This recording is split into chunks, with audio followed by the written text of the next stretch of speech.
Hey everyone, I'm Amanda, and this is Disney Chooses My TBR.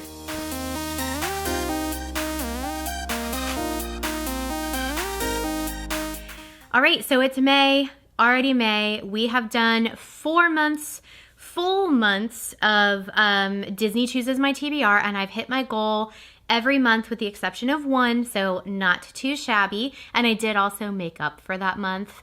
That's definitely my March. Didn't really wind up that great. But regardless, we are here ready to draw cards for May. I've got my Magic Carpet ride. Get it? Pokemon Magikarp. Jasmine and Aladdin. It's one of my favorite shirts of all time. I love it. But here we go. If you don't know the rules by now, I am drawing 3 cards. Each of them have a different character on them that corresponds with a different genre or different category of a book to choose for the month of May. I will also be reading a book for my book club and a book from my 5-star predictions video, which I will have linked below. I'm getting so excited about some of these. And I already have the book club book picked out and ready to go. So here we go. First card. All right, the character's from Zootopia. That means I need to read a mystery thriller, which will be really fun. I haven't read one of those in a little while. Next. I hope I don't get the extra book because I've already got like an extra book going on this month. Timon and Pumbaa. This book means this card means I need to read a book that features the theme of best friends. And last one, I hope. Olaf. That means I need to read a book that has something to do with winter, either in the title or the setting or the cover, something snowy. Well, we'll see what I've got. All right, I'll be right back. All right, so I have my books picked and ready. It should be a pretty easy month, I think. Most of these are pretty short. So maybe I'll have some time to get through Beach Music, which if you haven't watched my April wrap-up, you'll know that I didn't quite get to that 700-page massive pick, but I've got time.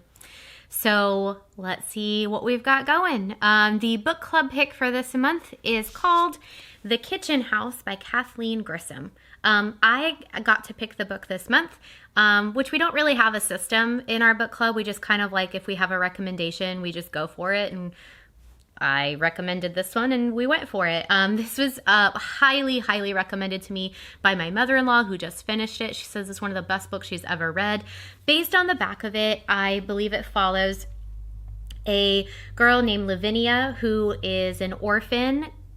She was orphaned on her way to the United States from Ireland, and it says she arrives on the steps of the kitchen house and is placed under the care of Belle. This is in a 19th century tobacco plantation in Virginia. And Belle is the master's illegitimate black daughter. So Lavinia's in an interesting position as a servant, but also she's white. So she learns to cook, clean, serve food, and cherish the quiet strength and love of her new family. I'm sure something crazy happens. Actually, here it is. In time, Lavinia is accepted into the world of the big house, caring for the master's opium-addicted wife and befriending his dangerous yet protective son. So I am very excited about it. It's not very long, and I've heard that it's a pretty quick read. It is just over 350 pages. So compared to some of the books I read last month, that is a welcome change of pace. I read some big ones last month. And that is The Kitchen House by Kathleen Grissom. The 5-star prediction book I will be reading this month is on Scribd. I don't own it, so I'll be reading it on my phone. And that is Thunderhead by Neil Shusterman. This is the second in a trilogy. And I read Scythe in December, I believe.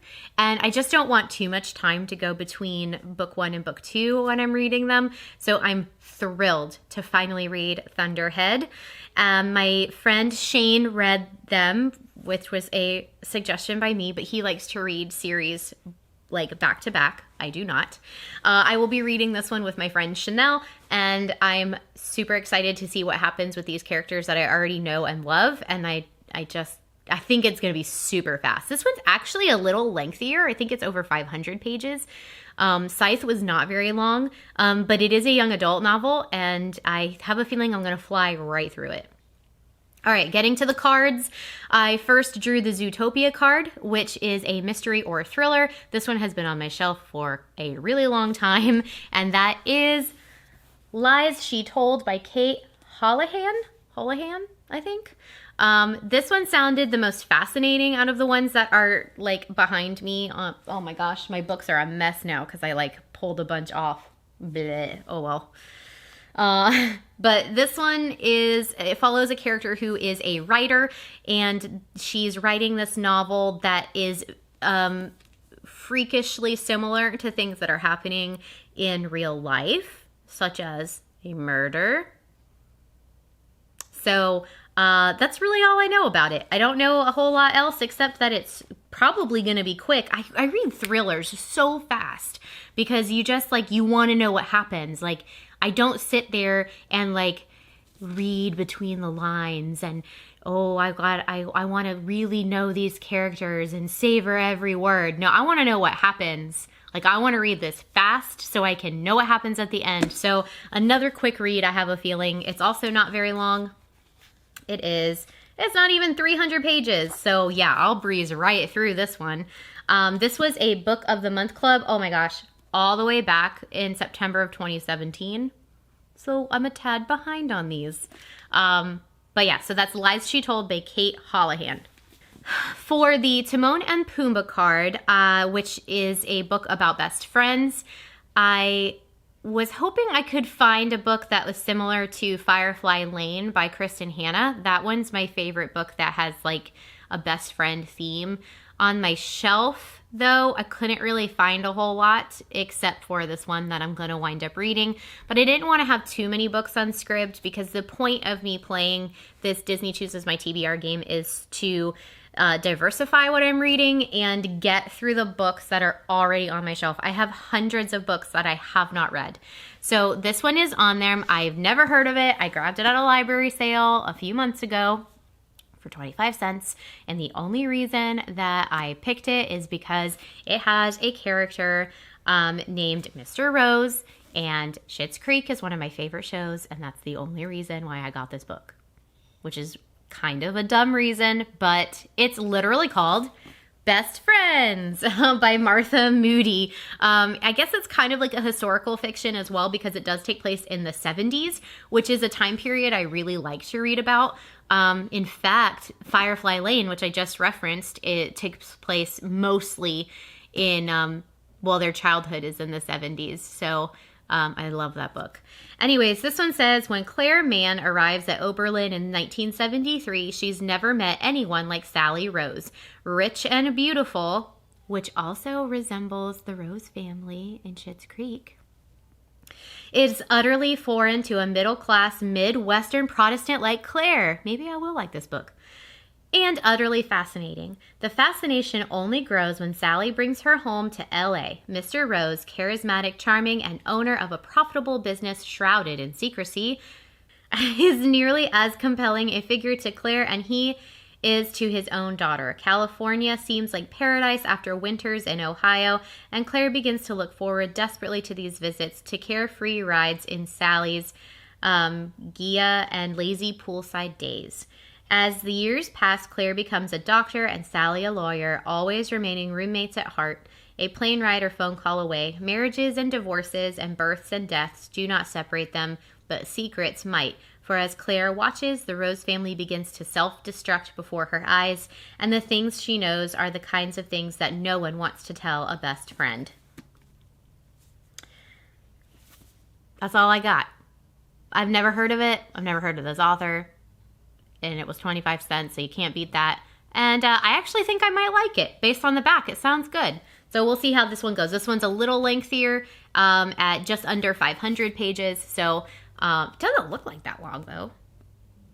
But we'll see how it goes. Hopefully I'll like it. And last but not least is the Olaf card, which is a book that features like winter scenes on the cover. I had a book in mind for this one, but I actually don't want to read that one. I'm just not in the mood. So I did find another book on Scribd for this one, and it has snow on the cover, and I've wanted to read this book for many years now, and that is The Miniaturist by Jessie Burton. This one, I believe, is also a mini-series on PBS, I think. I'll have to look, but it's definitely one that's caught my interest and caught my eye. I think the cover is unique and beautiful, and I am a sucker for a good historical fiction. This is a really long synopsis, so I'm not going to read the whole thing, but basically what I'm getting from is it takes place in the late 1600s, which is not a time period I read a lot about. So that's exciting. An 18-year-old girl named Nella moves to Amsterdam to begin a new life as the wife of an illustrious merchant trader. She's also given by her new husband an extraordinary wedding gift, a cabinet-sized replica of their home. To furnish her gift, Nella engages the services of a miniaturist, an elusive and enigmatic artist whose tiny creations mirror their real-life counterparts in eerie and unexpected ways. Scribd is saying it's suspenseful, and there's a romance, and there's betrayal, and all kinds of fancy things. And it's been on my TBR for far too long, and since it's available on Scribd, I'm going to go ahead and read it. I have no idea if it has anything to do with winter, but there's snow on the cover, so I'm counting it. That's all I've got for you today, guys. I'm super excited to get started on my reading this month, specifically with Thunderhead. So excited. I wonder when I'm going to get to read The Toll. Hopefully I can get to that book soon as well. Anyways, I hope you guys all have a great month of May with your reading. I know everyone is reading a whole lot extra right now, being stuck at home. Let me know in the comments what you're reading this month, and I'll see you next time.